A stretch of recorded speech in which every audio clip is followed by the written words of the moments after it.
Hello बच्चा party. कैसे हैं आप सब बच्चों? मैं हूं अमन और जैसा कि आप जानते हैं कि पिछले लेक्चर में हम पढ़ रहे थे what is rest, what is motion.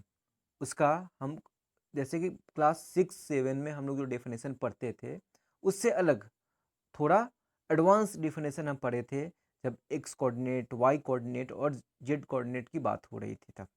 इस लेक्चर में हम पढ़ने वाले हैं डिस्टेंस एंड डिस्प्लेसमेंट। उससे पहले थोड़ा सा पिछले लेक्चर में जो हमने एडवांस डेफिनेशन पढ़ा था उसका रिवीजन कर लेते हैं। उसके बाद फिर हम पढ़ेंगे डिस्टेंस एंड डिस्प्लेसमेंट और फिर इस लेक्चर में हम कुछ क्वेश्चंस भी करेंगे, कुछ इंपॉर्टेंट क्वेश्चंस भी करेंगे। तो चलो, क्या हमने पढ़ा था? If all the three coordinates x, y and z of the particle remains unchanged as time passes।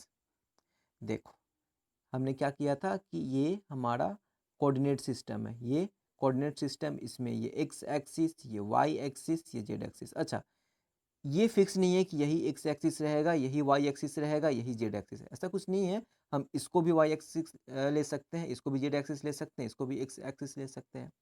बस जरूरी क्या है कि तीनों एक दूसरे के परपेंडिकुलर होना चाहिए।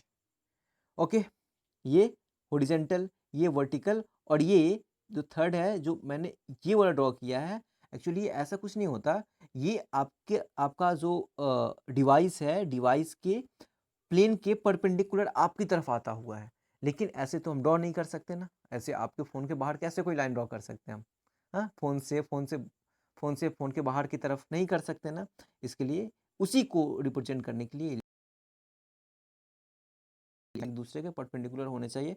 बाकी एक्स वाई जेड का कुछ फिक्स नहीं है कि यही एक्स, यही वाई और यही जेड होगा। ओके, तो यहाँ पे हमने पढ़ा था कि ये मान लेते हैं ये एक्स एक्सिस, ये वाई एक्सिस, ये जेड एक्सिस, यहाँ पे कोई ऑब्जेक्ट है। तो अगर कोई ऑब्जेक्ट यहाँ पे है और टाइम, तो क्योंकि टाइम तो पास होता ही ना, टाइम कभी रुकता नहीं है। ओके, टाइम के चेंज के साथ साथ ऑब्जेक्ट का ना एक्स कोऑर्डिनेट चेंज हो रहा है, ना वाई कोऑर्डिनेट चेंज हो रहा है, ना जेड कोऑर्डिनेट चेंज हो रहा है। जेड क्या है, ऐसे दूर नहीं जा रहा है इससे। ये जो ना, इस पॉइंट से समझो कि आपके फोन की तरफ बाहर परपेंडिकुलरली आपके फोन के, आपके डिवाइस के सरफेस से बाहर की तरफ आ रहा है। ना एक्स कोऑर्डिनेट चेंज हो रहा है, ना वाई कोऑर्डिनेट चेंज हो रहा है, ना जेड कोऑर्डिनेट चेंज हो रहा है। तो वैसे ऑब्जेक्ट को बोलेंगे हम ऑब्जेक्ट इज एट रेस्ट। और अगर किसी एक या किसी दो या तीनों कोऑर्डिनेट में चेंजिंग आ रहा है तो object will be in motion. तो यही चीज था। If all the three coordinates X Y Z of the particle remains unchanged as time passes. Time बीत रहा है, टाइम बीतने के साथ अगर एक्स, वाई और जेड कोऑर्डिनेट में कोई चेंजिंग नहीं आ रहा है तो पार्टिकल क्या होगा? रेस्ट में होगा। विद दिस फ्रेम, जिस फ्रेम में वो रखा हुआ, ये इंपॉर्टेंट है। ठीक है, हर एक पार्टिकल अलग अलग फ्रेम में रख सकते हैं हम, तो उस फ्रेम में वो रेस्ट में है। If all, sorry, if any one और मोर कोऑर्डिनेट्स, मतलब कि तीन कोऑर्डिनेट्स हैं, या तो वन चेंज होगा या फिर दो चेंज होगा या फिर तीनों चेंज हो जाएगा। चेंजेस विथ टाइम, अगर टाइम के साथ कोई एक कोऑर्डिनेट या दो या फिर एक तीन कोऑर्डिनेट चेंज हो रहा है तो उस समय क्या बोलेंगे? Object is in motion. Okay, अब जब ऑब्जेक्ट मोशन में होगा तो चलो, रेस्ट की बात अभी हम नहीं करेंगे, रेस्ट की बात यहीं तक थी, रेस्ट की बात हम आगे अभी नहीं करेंगे। अभी हम लोग आगे मोशन की बात करेंगे। जब ऑब्जेक्ट मोशन में होगा तो मोशन मतलब कि मूव कर रहा है वो। ठीक है, हम एक ऑब्जर्वर हैं, ऑब्जर्वर है, टाइम बीत रहा है, मतलब कि किसी भी ऑब्जेक्ट के मोशन को मेजर करने के लिए किन चीज़ों की ज़रूरत होती है? सबसे पहले ऑब्जर्वर, फिर टाइम का जो मेजरमेंट होता है वो। तो ठीक है, ठीक है। तो फिर क्या है कि जब भी ऑब्जेक्ट मूव कर रहा होता है तो क्या है, मूव कर रहा है तो वो कुछ डिस्टेंस ट्रेवल करेगा, उसका कुछ स्पीड होगा, कुछ एक्सेलरेशन होगा, जो क्लास 9th में हम लोग पढ़ चुके हैं। एक्सेलरेशन के बारे में, स्पीड के बारे में, डिस्टेंस के बारे में हम लोग पढ़ चुके हैं। फिर से यहाँ पे हम रिवीजन करेंगे और फिर जब मोशन इन स्ट्रेट लाइन पढ़ेंगे तो जो वो फॉर्मूलाज थे, इक्वेशंस ऑफ मोशन थे, u equals to v equals to u plus a t, s equals to u t plus half a t square, वो सब हम पढ़ेंगे। ठीक है, तो अभी हम बेसिक इंट्रोडक्शन पढ़ रहे हैं। डिस्टेंस क्या होता है? क्या है? The path length travelled bye an object is called distance. किसी भी ऑब्जेक्ट में जो ऑब्जेक्ट ने पाथ लेंथ ट्रेवल किया, मतलब यहाँ देखो, ये वही सिस्टम है, एक्स वाई जेड, जेड कहाँ से, आपके ये जो आपका डिवाइस है उसके प्लेन के परपेंडिकुलरली आपकी तरफ आता हुआ है, ये ऐसा इधर दूर की तरफ नहीं जा रहा है, ये इस प्लेन से परपेंडिकुलरली आपकी तरफ आ रहा है। चलो, ये ऑब्जेक्ट ए पे था और इस पाथ को फॉलो करता हुआ ये ऑब्जेक्ट बी पे पहुंच गया है। ठीक है, ये ऐसे घूमा फिरा, एकदम चाय पानी नाश्ता वास्ता खाना पीना खा के वो पहुंचा बी पे। ठीक है, तो उस समय हम हमने अभी क्या डेफिनेशन पढ़ा था, पाथ लेंथ मतलब कि डिस्टेंस। ये जो लेंथ होगा ना ए सी बी, इस लेंथ को क्या बोलेंगे हम, डिस्टेंस। पाथ लेंथ मतलब ए सी बी, यही होता है डिस्टेंस। अभी इसमें क्वेश्चंस करेंगे, लेकिन जितना पाथ गया ना पूरे को हम जोड़ देंगे, पूरे को हम मेजर कर लेंगे, वो हमारा डिस्टेंस ट्रेवल्ड है। वही ना, path length travelled by any object is called distance. Simple सी चीज़ है, path length travelled by any object is called distance. तो ये पाथ लेंथ इसने ट्रेवल किया तो ये हो जाएगा डिस्टेंस।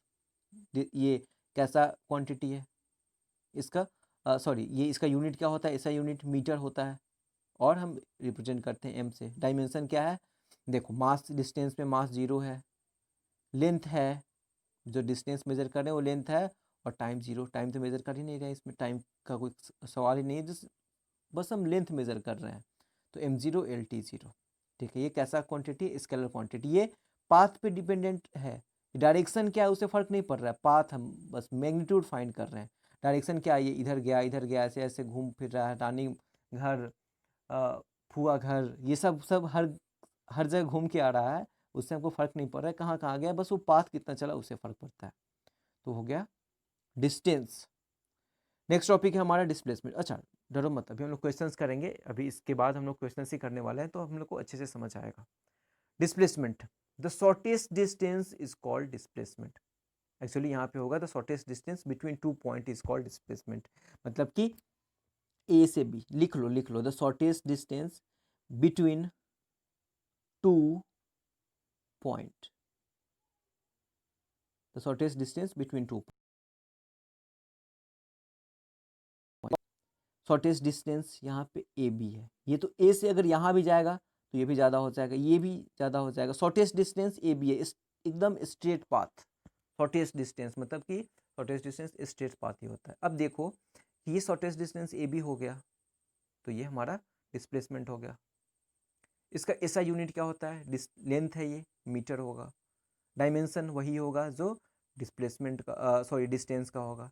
ये वेक्टर क्वांटिटी है। क्यों वेक्टर क्वांटिटी है, क्योंकि ये एक पर्टिकुलर पाथ में जा रहा है, मेजरमेंट करना पड़ेगा हमें डिस्प्लेसमेंट का, तो final point minus initial point, x में ये final point minus initial point. अगर मोशन में स्ट्रेट लाइन पढ़ेंगे तो अभी हम लोग क्वेश्चंस करेंगे, ज़्यादा समझ में आएगा, लेकिन final point minus initial point यही तो है, एक पर्टिकुलर पाथ पे है, एक पर्टिकुलर डायरेक्शन में है। सिंपल सी है, final point minus initial point. और एक वेक्टर क्वांटिटी मतलब कि ये इनिशियल से फाइनल डायरेक्शन में जा रहा है, इनिशियल से फाइनल पॉइंट की तरफ ही जा रहा है। ठीक है, अब चलो इस पे क्वेश्चन करते हैं। क्वेश्चन है हमारा, the motion of a car along a straight line is as shown below. ये मोशन का देखो, ये 0 है, ये 0 से ए बी सी 10 10 10 का है, मतलब 10 से 20, 0 से 10, 10 से 20, 20 से 30, फिर ये -10 -20 -30।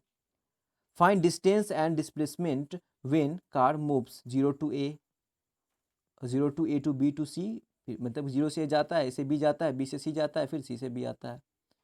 फिर थर्ड में 0 से ए, ए से ओ, फिर डी, फिर ई। चल तो फिर इसको हम सॉल्व करते हैं। फर्स्ट क्वेश्चन क्या है, 0 टू ए, 0 टू ए है। अब यहाँ से 0 टू ए देखो, यहाँ पे कहाँ गया, 0 टू 10 चला है ना, तो डिस्टेंस पाथ ट्रेवल्ड हो गया, यही चला है। Displacement final point minus initial point, यहाँ से 0 से 10 माइनस 0 से 0 है तो 0 ही हो जाएगा। तो यहाँ पे डिस्टेंस और डिस्प्लेसमेंट एक ही हो गया। डिस्टेंस कितना 10 मीटर और डिस्प्लेसमेंट भी हमारा 10 माइनस 0 10 मीटर। डिस्टेंस क्या हो गया, पाथ ट्रेवल्ड, और डिस्प्लेसमेंट क्या हो गया, final point minus initial point. Okay, फिर next 0 to A to B to C to B, मतलब कि ये 0 से ए गया, फिर ए से बी गया 10, 20 हो गया। फिर बी से सी गया 10, 30 हो गया। फिर सी से बी आया 10, 40 हो गया। Distance travelled 40। अच्छा, डिस्प्लेसमेंट क्या हो जाएगा? Final point minus initial point. Final point 30 है, इनिशियल पॉइंट 0 है। फाइनल पॉइंट 20 है, फाइनल पॉइंट 20 है, 20 है, इनिशियल पॉइंट 0 है। तो final point minus initial point ये कितना हो गया हमारा? 20, 20 माइनस 0, 20। इसी तरह ओ से ए गया, फिर ओ आया, फिर डी आया, फिर ई आया। तो देखो ओ से ए 10, फिर ए से ओ 10, 20, फिर ओ से डी 10, 30 और फिर डी से ई 10, मतलब 40। डिस्टेंस टेबल 40, ये हमेशा पॉजिटिव आ रहा है, ध्यान रखना है। डिस्टेंस टेबल हमेशा पॉजिटिव आ रहा है।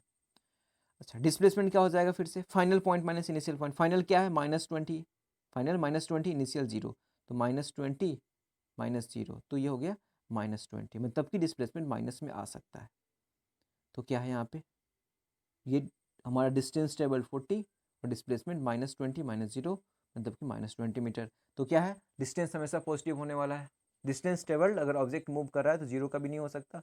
लेकिन अगर ये पूछ देता हमसे कि बताओ ये 0 से ए गया, फिर ए से 0 आ गया, तो डिस्टेंस 20 हो जाता है। 0 से ए 10, फिर ए से 0 10, 20, लेकिन डिस्प्लेसमेंट क्या हो जाता है? 0। मतलब डिस्प्लेसमेंट 0 हो सकता है, पॉजिटिव हो सकता है, निगेटिव हो सकता है, लेकिन डिस्टेंस हमेशा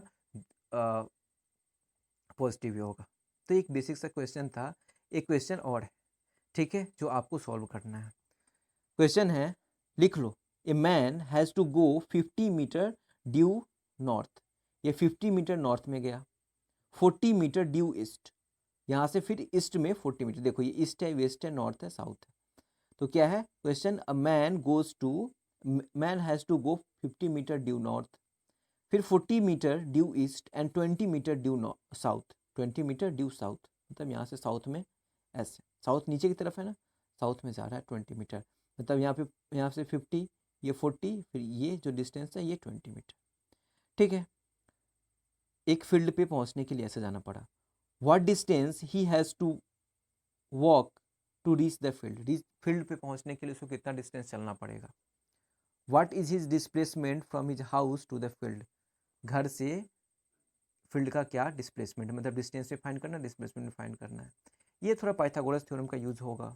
ठीक है, तो इस क्वेश्चन को आपको सॉल्व करना है। सॉल्व करके आंसर कमेंट बॉक्स में कमेंट करना है, जो डाउट होगा पूछना है, और फिर हमें मिलना है नेक्स्ट लेक्चर में और कुछ न्यूमेरिकल्स के साथ और स्पीड और वेलोसिटी के साथ। चलो ठीक है, थैंक यू, मिलते हैं नेक्स्ट लेक्चर में।